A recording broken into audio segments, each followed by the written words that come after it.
No worries. I don't know what happened there for a minute. You're fine. Mhm. How are you doing? I'm doing Sorry, I'm gonna good. make you bigger so I can actually see you. Oh, yeah.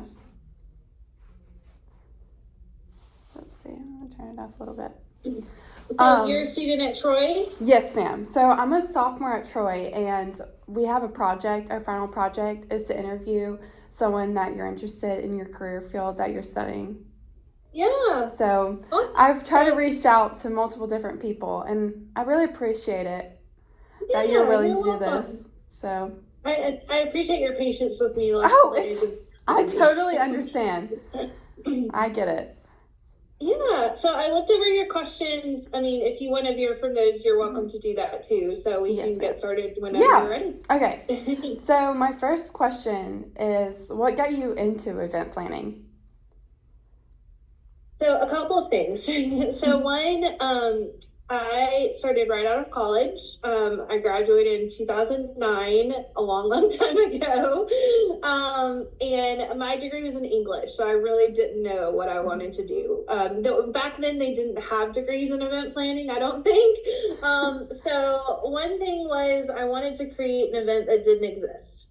So I had this idea to do this art event, a photography event, and I just made it happen. So I think like one thing about event planning is you have to be kind of a go-getter, and you have to be willing to take risks and put yourself out there and kind of do things that haven't been done before. Um, the second reason I got into it was because I got really involved with a nonprofit, and I helped them as an intern. I helped with their fundraising events, and I just loved it so much that they eventually made a position there for me, and so I started working there, and then that's kind of how I got into like actual event planning, was doing nonprofit fundraisers. So Yeah. And then what does your typical day look like? every day is different. So typically, I'm answering emails with clients, I'm setting up meetings, I'm making calls to vendors to get answers, for questions that we have. It might be like today we had venue walkthroughs. We had a couple things that we needed to be on site for, to actually look at things.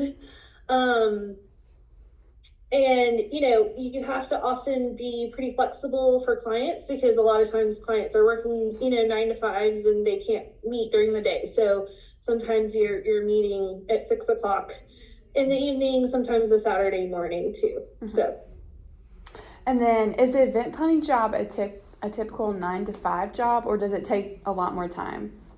sorry, I kind of went into that, Yeah. but It's yeah, okay. no, definitely not a typical 9 to 5. Mm-hmm. I do hold all, like regular office hours, and I think that's really important for your clients to like have that consistency. But like today, I was in meetings a lot of the day, or doing different things. And then, like I said, you have to be flexible and kind of try to meet your clients where they are. Sometimes that's meeting over Zoom. Sometimes that's meeting over coffee on a Saturday morning. And being willing to kind of meet them outside of office hours. Mm-hmm. So, And what is your favorite part of your job?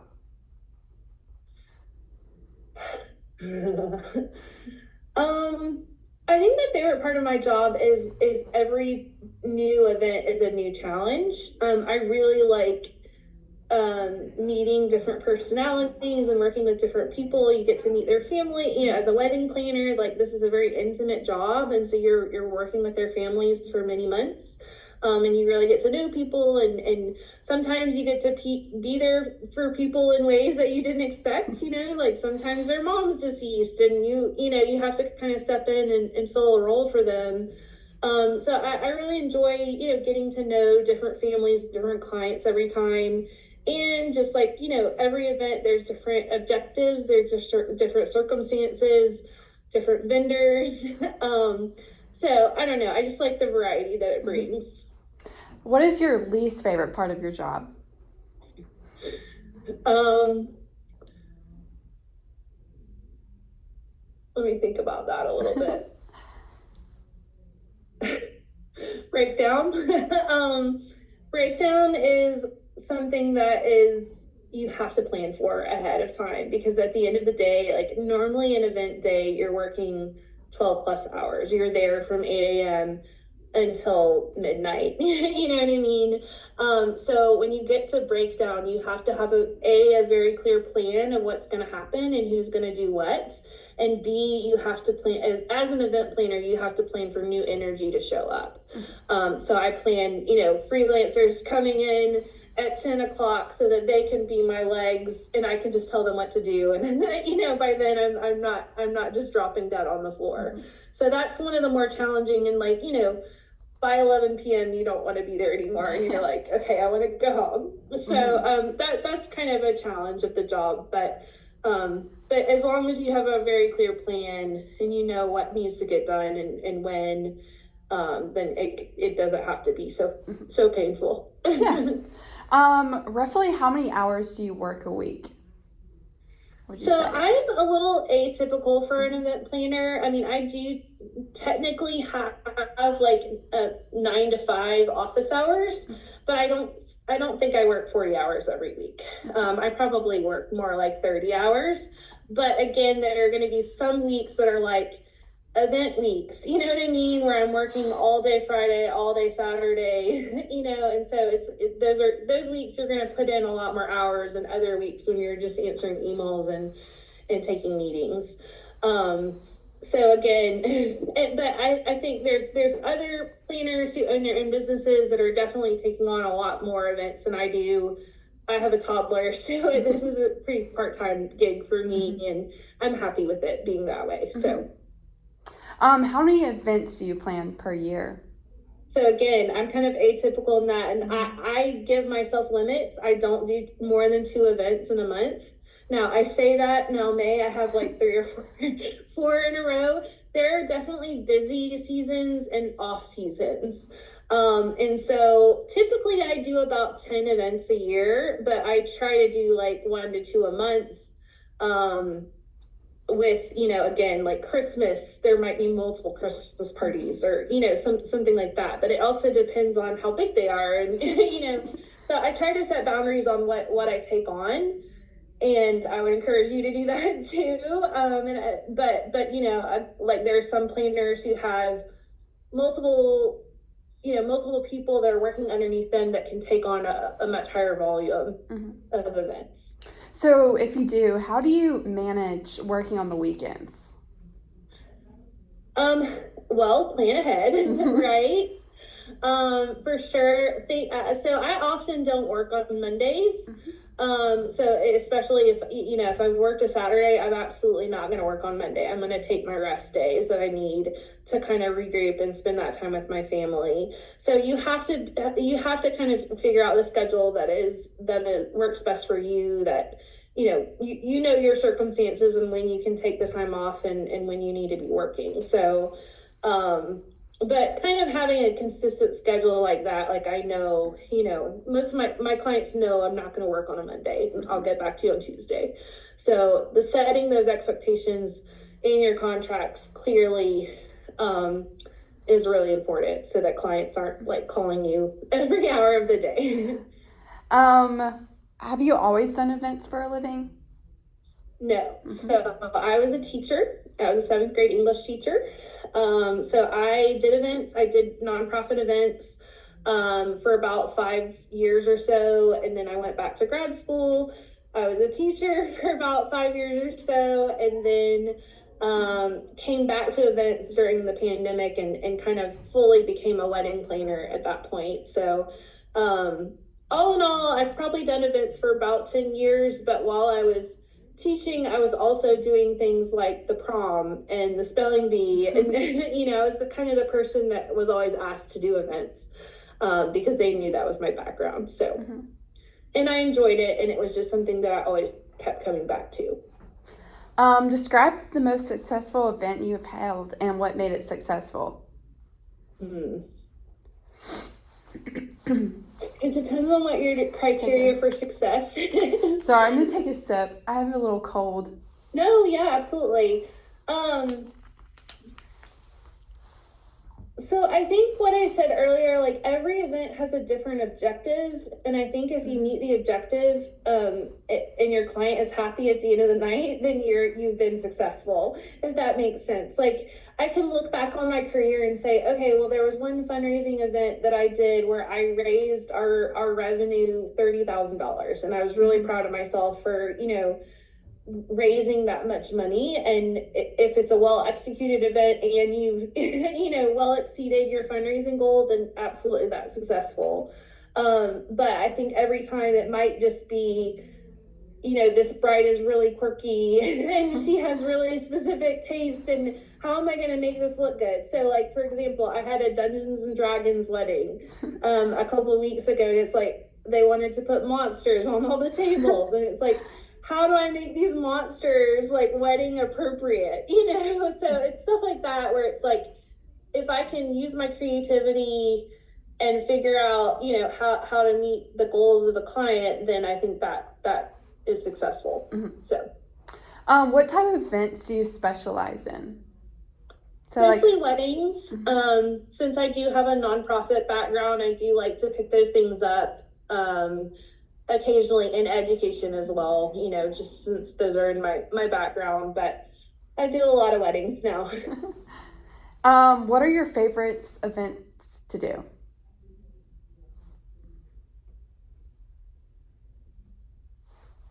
I think I do really prefer to do events that have some sort of cause behind them. We're promoting something, we're helping a nonprofit, we are getting the word out about, something like that, which I know is not necessarily my specialty anymore. But like, bringing the community together for something greater, you know what I mean? Really making meaningful events is really important to me.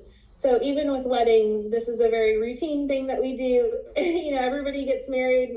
A lot of people get married, in their lives, but making that something really special and meaningful and purposeful is really important to me as a planner. So, do you do events all over Alabama?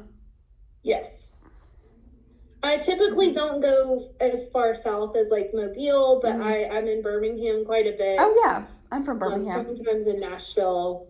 I don't really take stuff in Atlanta, but all over North Alabama and Birmingham for sure. How much joy does it give you when you hold events and the guest is satisfied? Great joy. And I mean, it's pride too, right? Like, so I think back to my client with the Dungeons and Dragons. That was a difficult client for me. You know what I mean? Like, I don't play Dungeons and Dragons. Like, like that's not something I necessarily relate with. And so finding something that made her happy, makes me happy and gives me pride. So, how do you deal with conflict in the event industry? That is one thing that is special to the event industry, because you are working with so many vendors all the time, and they're all different personalities, and you can't always control who your client wants to hire. So some planners take the approach of, I have my preferred vendor list, I only want you to hire from these people. Or even, I'm a full package, right? Like, you hire me and then I hire all the vendors for you and you don't have to think about it. But most of the time what you're experiencing is somebody has come in, they have their favorite florist or they have their favorite photographer that they want to work with, and then you just have to work with whoever they've already hired, right? And so sometimes that means personalities conflict, but what I have found works best is communicating upfront about things, your expectations. And so sometimes like those long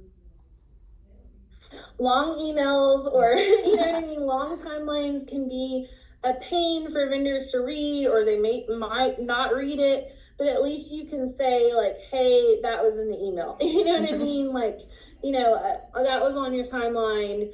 And so that you can say you've communicated that, and try to do as much front loading of communications as possible, so that on the wedding day, expectations are said and can be met. And then that way, when you do face hiccups, you can work together to fix it. Mm-hmm. Does that make sense? Yeah, that does make sense. Okay. What are the most common problems you have when planning an event? Budget. Yeah. People's expectations of what they want are very different from what they can afford. So that's probably one of the biggest challenges we face. And a lot of times they're unwilling to budge on what they want, and they don't realize what it costs. If you want full draping, it's going to cost you a pretty penny. You know what I mean? And then you run into the situation where they want to cut corners, or they want to get a discount somehow, and it's like, well, we can't call up every vendor and ask them for a discount, or else they wouldn't do the job. You know what I mean? So we could have a lot of challenges with that, but it's not possible. Mm-hmm. You just have to set certain priorities, right? What's the most important aspect of this event, and how does that align with my objective? What are we trying to achieve here? Yeah, that makes sense. How can you use social media as a tool in the event industry? Lots of ways. I use Instagram mostly. I think if you're posting, I've not done a poor job lately of it, because I just work for myself and by myself. But I think if you're consistently posting, that is like kind of inherent marketing for yourself, because future clients are looking at that, getting ideas. You're not only like putting your portfolio out there, but it's also just like perking people's interest. Oh, I didn't think about it that way, or and so being at the forefront of people's minds, I think, is pretty important. We have, especially in the wedding world, like we're reaching younger generations that rely more heavily on Instagram and social media to find vendors. And sometimes that means you have to be kind of the trendy vendor, you know what I mean, to get noticed. But I think you can still have a very strong business and not have to do that. Word of mouth is going to be the most important way you get clients, and you're going to get the best clients from word of mouth. A lot of times those cold marketing tactics don't get you the best fitting clients. Mm-hmm. So, yeah. But you can run ads for not a lot of money, and it's for the most part it's for free. You put yourself out there, people can come to you if they want to or not. Yeah.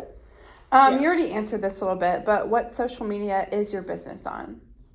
Yeah, I'm on Facebook, I'm on Instagram. I rarely use my Facebook.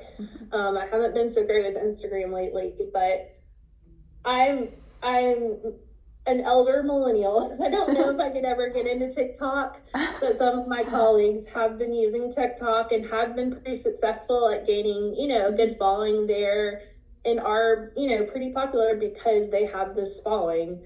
That's just not my personality. Like, I'm not going to get in front of a camera, willingly. So yeah, Pinterest is another one that's really important. I don't know if we consider that a social media or not, but girls are pinning things constantly.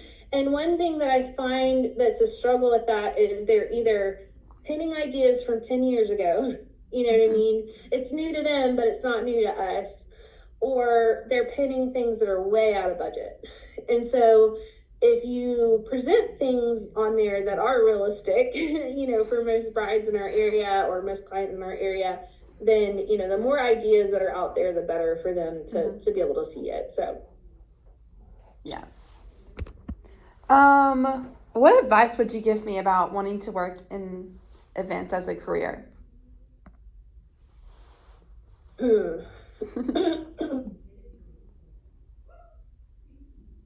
I think you have to have a strong backbone.